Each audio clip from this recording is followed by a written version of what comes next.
హరి ఓం సర్వేభ్యః సంస్కృతం నేర్చుకుందాం రండి. ఈరోజు కొన్ని స్త్రీలింగ శబ్దాలు చూద్దాం.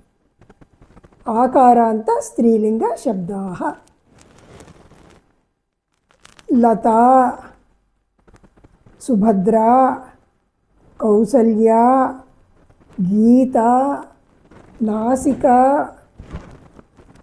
జవనిక, జవనిక అంటే కర్టెన్, బాలిక, అధ్యాపిక, ఆచార్య, సేవిక, పాఠశాల, పండిత, గాయిక, అగ్రజ, అనుజ, జవనిక కర్టెన్, కపాటిక అల్మరా, నిధానిక షోకేస్, శాఖ కొమ్మ, మల్లిక మల్లెపువ్వు, సేవంతిక చామంతి పువ్వు, అవకరిక డస్ట్బిన్, అగ్నిపేటిక మ్యాచ్ బాక్స్, పేటిక బాక్స్,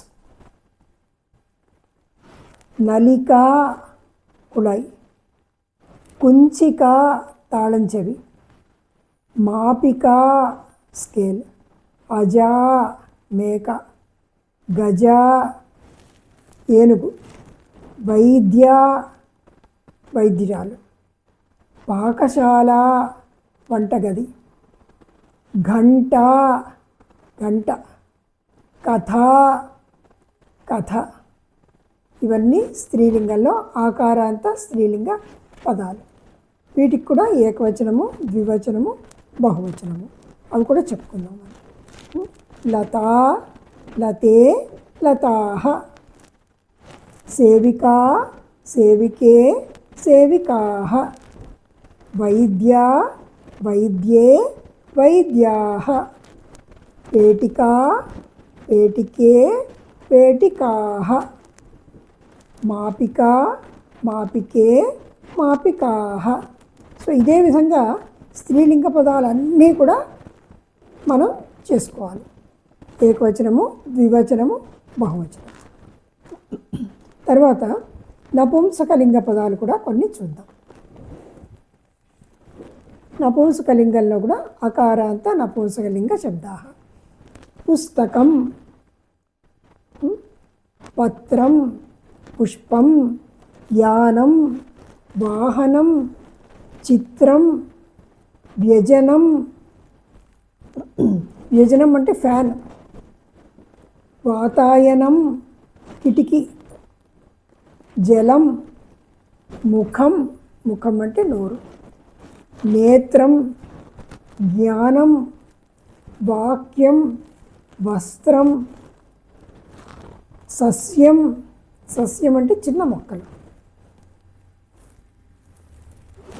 ఈ విధంగా మనకి కొన్ని నపుంసకలింగ పదాలు ఉన్నాయి, చెప్పాను ఉదాహరణకి. వీటికి కూడా ఏకవచనము, ద్వివచనము, బహువచనము చూద్దాం. పుస్తకం, పుస్తకే పుస్తకాని, పుష్పం, పుష్పే పుష్పాణి, పత్రం, పత్రే పత్రాణి, యానం, యానే యానాని, ద్వారం, ద్వారే ద్వారాణి. కొన్ని పదాలకి ద్వివచనం, బహువచనం ఉండదు. ధనం అన్నాం అనుకోండి, అది కూడా అంతే, నిత్యం బహువచనంలోనే వాడతాం. ధనం కూడా నపుంసకలింగము, కానీ మనం నిత్యం ఏదో ఒక వచనంలోనే ధనం అని వాడతాం. సో ఈ విధంగా మనము నపుంసకలింగ పదాలకి ఏకవచనము, ద్వివచనము, బహువచనము చూసాము. మనకు కావలసినవన్నీ మనం బహువచనంలో వాడుకోవచ్చు. పేటిక ఉంది, పెట్టి, ఒకటే పెట్టి, పేటిక అది స్త్రీలింగంలో పేటిక. అప్పుడు పెట్టెలు అనాలంటే పేటికాః, యాన పేటికాః అంటే సూట్ కేసులు. సో ఈ విధంగా మనకి ఏవి కావాలంటే వాటిని బహువచనంలో వాడుకుంటాం. తెలుసుకోవాలి, అసలంటూ తెలుసుకుంటే ఎలా వస్తుంది అని మనం వాడుకోవచ్చు. సంస్కృతము చిన్న క్లాసుల నుంచి పిల్లలకి నేర్పించడానికి మనం ప్రయత్నం చేయాలి. మొదటి ఇంగ్లీష్ ఎలా అయితే నేర్చుకుంటారో సంస్కృతం కూడా అదే విధంగా కంపల్సరీగా నేర్చుకోవాలి. ఎందుకంటే దేశం అంతా ఒక భాష ఉంటే రేపటి పిల్లలకి చాలా సుఖంగా ఉంటుంది. చాలా ఉద్యోగాల్లో ట్రాన్స్ఫర్లు ఉంటాయి. ట్రాన్స్ఫర్లు అవుతున్నప్పుడల్లా ఏమవుతుంది, పిల్లలు ఒక 2-3 ఏళ్ళు ఒక లాంగ్వేజ్ నేర్చుకుంటారు. తర్వాత ఇంకో రాష్ట్రానికి బదిలీ అవగానే ఏమవుతుంది, ఆ రాష్ట్ర భాషను నేర్చుకోవాల్సి వస్తుంది. మళ్ళీ అక్కడ ఒక 3 ఏళ్ళు ఉన్నాక మళ్ళీ తిరిగి ఇంకో రాష్ట్రానికి వెళ్తే మళ్ళీ అక్కడ లాంగ్వేజ్ నేర్చుకోవాల్సి వస్తుంది. పిల్లలు చాలా సఫర్ అవుతారు.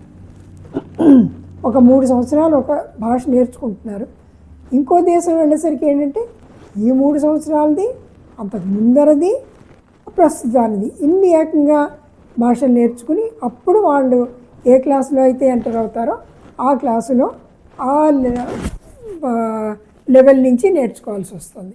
అలా అయ్యేసరికి పిల్లలు చాలా సఫర్ అవుతారు, నేర్చుకోవడం చాలా కష్టమవుతుంది.